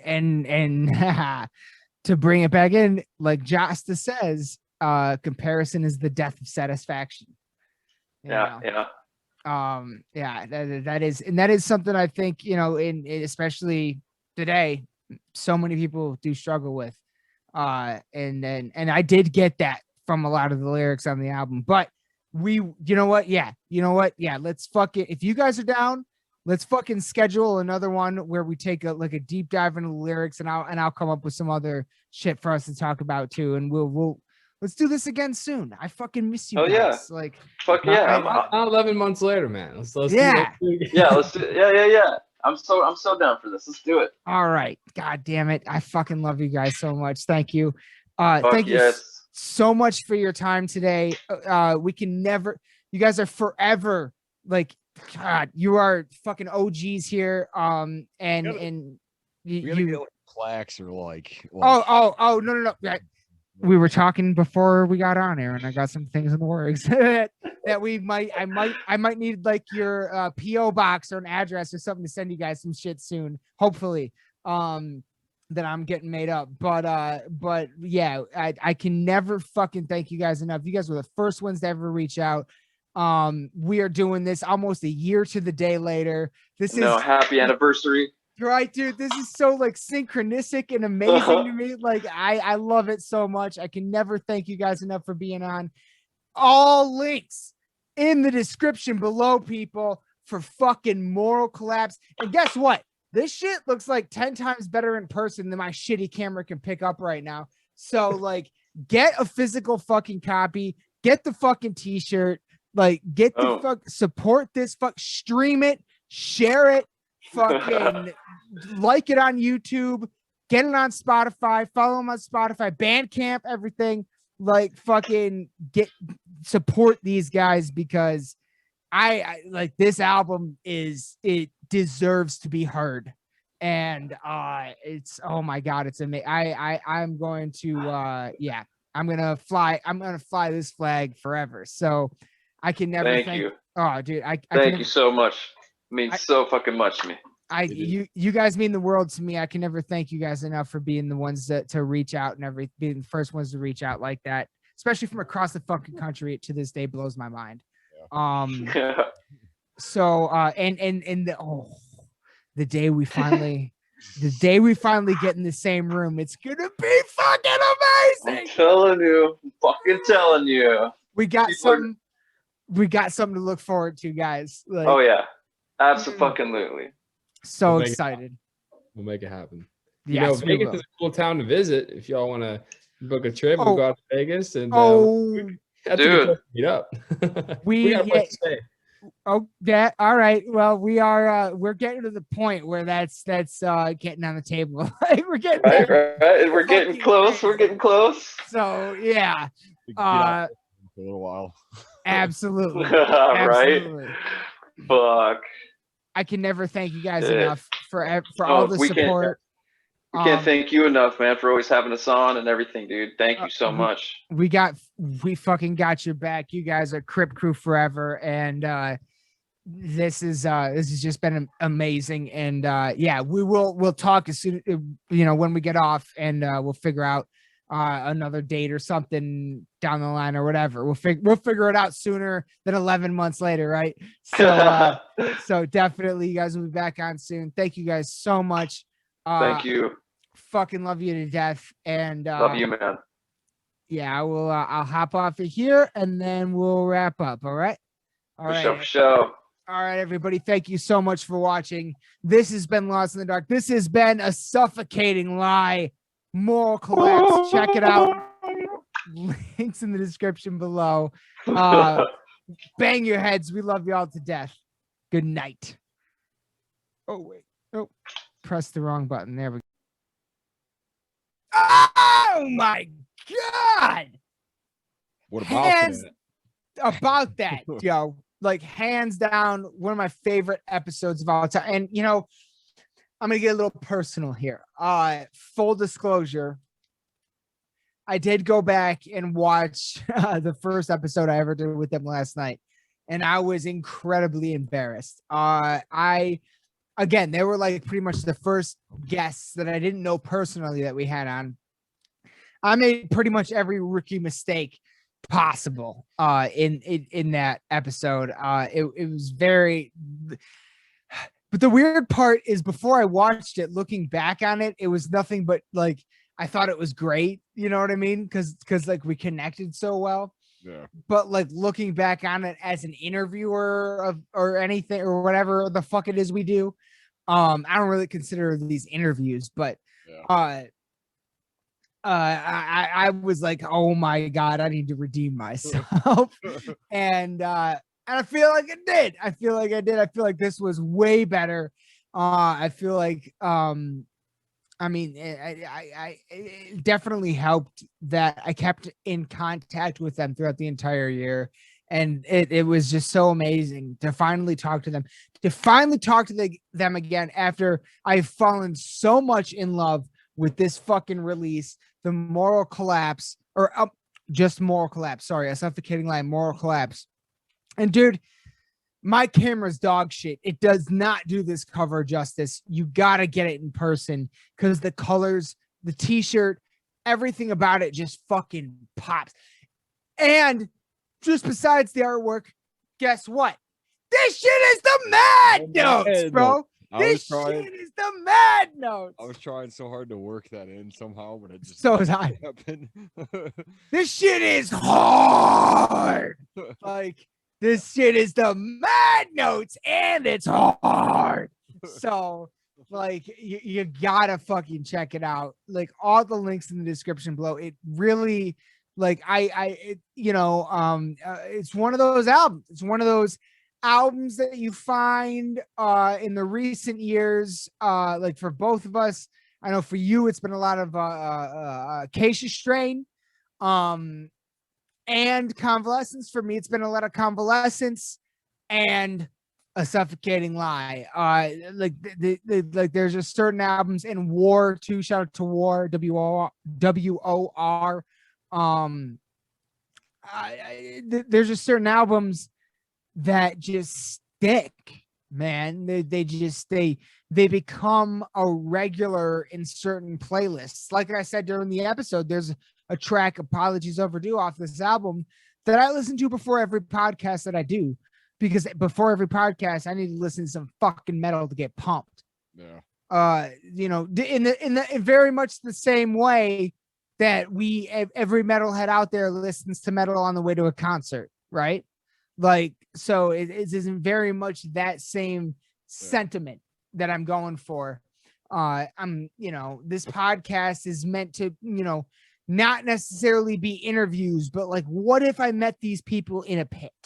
What conversation would we have? You know what I mean? Like that kind of aesthetic, is what we're always going for here. Yeah. The pit aesthetic. Yeah. That's an EP title right there. Yeah. The pit aesthetic. Come on. Well, I just remember even talking about doing, stuff like that, and having you say like, oh, it's as if you were at a show and you were just like in between bands and stuff, and it's like, that's like that's what we want to talk about. That's what we want to go for right here. Like that, and especially with these guys, like I said in the first episode, like or before or whatever, like these guys, like I got five. Even though when I watched it back, I was dog. They were wonderful. They made that episode wonderful. I was dog shit. But like, for me personally, after like 5-10 minutes into that first one, I felt like I knew these guys for years. And that's how you feel sometimes when you meet someone in a pit or at a show. You know what I mean? Like, you just start getting into this conversation. We're like, who are you? Like, I feel like I've known you forever. Yeah. So, and that's how I felt with them the first time. And now getting to get back with them, it's even more so. It's even better. And, like we always say on this show, episode 2 with people is always better than episode 1. Because episode 1, we got to break the ice. Yeah. Episode 2, we're friends. We always end up becoming friends, dude. Well, that's something that took me a while to, when we always talk about like the faster, how do we get past the initial icebreaker, and like, how do we, and with this one, like, it's mostly with the last few, I feel like there's just, this one included, there's just, it didn't take very long. It was like, it was just comfortable and stuff, and it was, like we've talked to enough at this point that we all kind of are shut-ins as it is, and just to be able to have like an hour or 2 hours to just you know, talk to somebody about anything other than whatever else is going on is we're all metalheads, which also apparently means we're all shut in, anxiety and depression ridden fucking psychopaths. Like me too. Like so much. I know, like I probably should talk about it more on this show just to make it, you know, more of a thing. But like me too. Like before every episode, I'm terrified. It's like every episode, just so everybody knows, I'm fucking terrified. Like it is a thing with our genre of people, right? Like the people that are into the same things that we are. It is a very common element. But as in the last year for you and I as podcasters,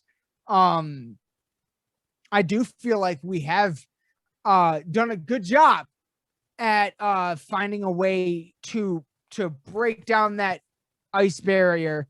Even in the first episode, and my biggest example of that is with Johnny Nobody from Kill the Imposter. I feel like that episode just flowed so wonderfully. Like it is such a good episode.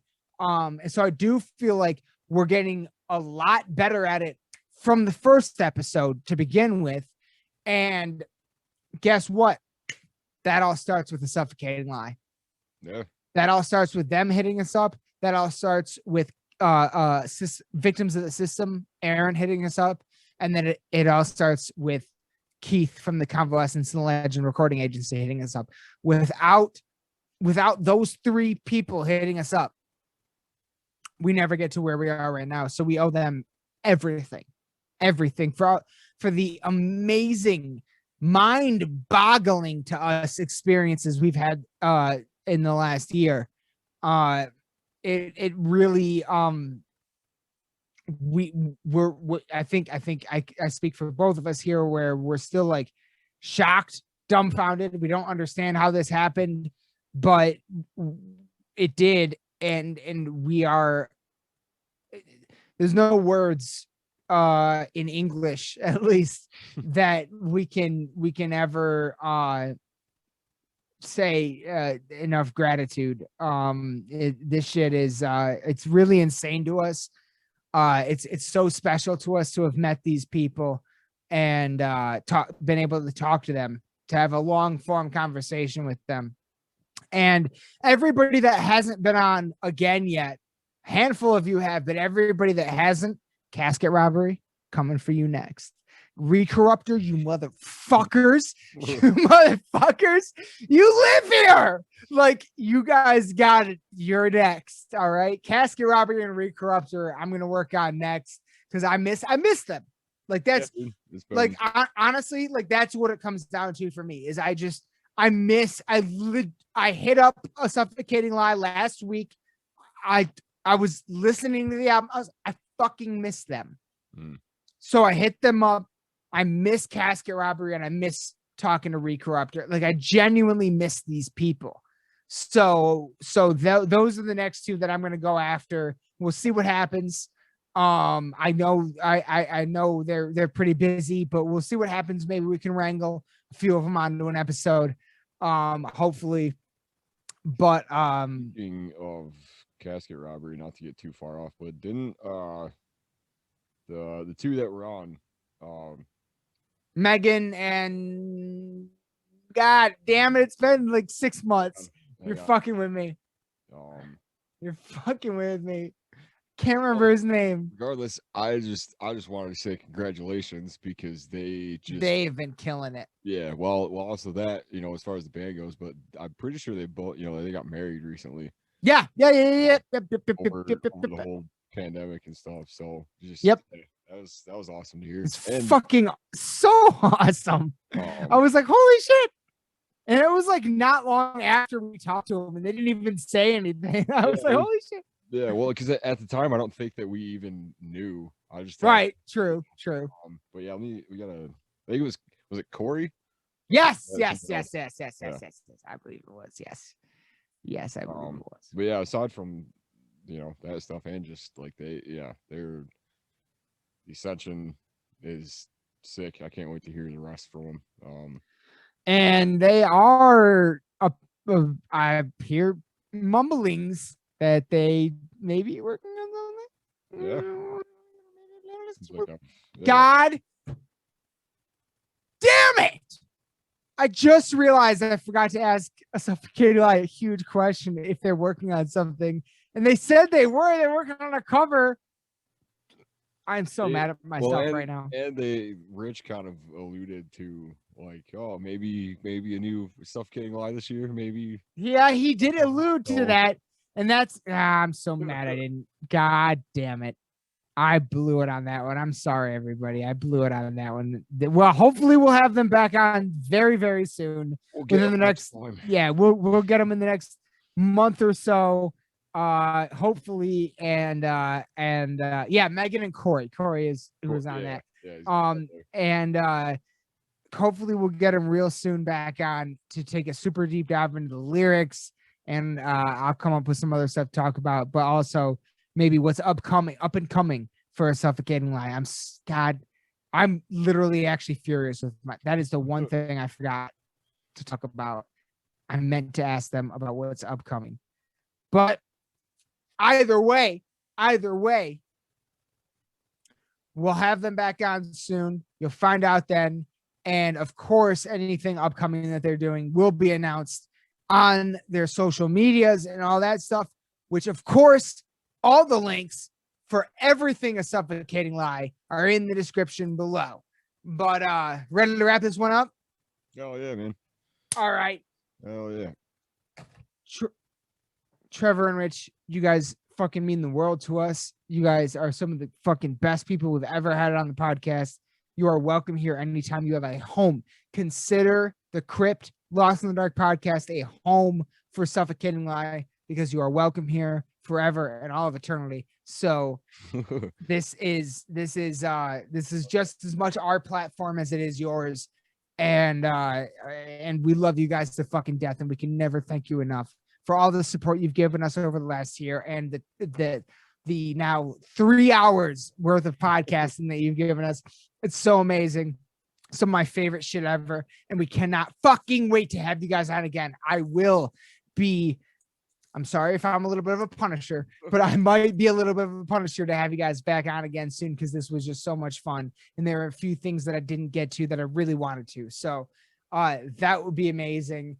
And of course, we'll work with any schedule possible. But everybody, be sure to check out all things A Suffocating Lie. These guys deserve your attention. This album was fucking incredible. Moral Collapse, one more time. Here's the cover. Be sure to check it out. Get a physical copy because it's so fucking gorgeous. It's so beautiful, the artwork. Yeah, that's you got anything else? Other than, nothing we haven't said already, but just for me personally, I guess, just again, thank you for your time, everything like that. Like it just, we talked about it quite a bit, but just the fact that they were one of the first ones, and it was just kind of out of the blue, and now we're kind of where we're at. We've kind of got our bearings with things and stuff. It's just cool to see that turnaround and that, kind of where it's leading to, and just to continue to give bands like them a platform to talk about, even if it's smallish right now, like, we're still, definitely anytime we do one of these, anytime that, it gets posted to either, the band's page or to anywhere else, like I feel like the reception is always warm, and it's always really nice to see that and stuff. So yeah, just, it's back on, and it's an honor to give bands like them a platform. It's an absolute honor. And it really means everything to us, that people, that anybody sees our shit. We never expected, we started this just to do it for ourselves, never expecting anybody to see it. So anytime anything like this happens, it really humbles us, and we can never thank them enough. So yeah, man, like this, yeah, Yeah, these guys mean everything to us. Everybody that's been on means everything to us. There's nothing but gratitude. It's nothing but DIY till you die. It's nothing but gratitude. And yeah. And it's insane. Everything's insane. So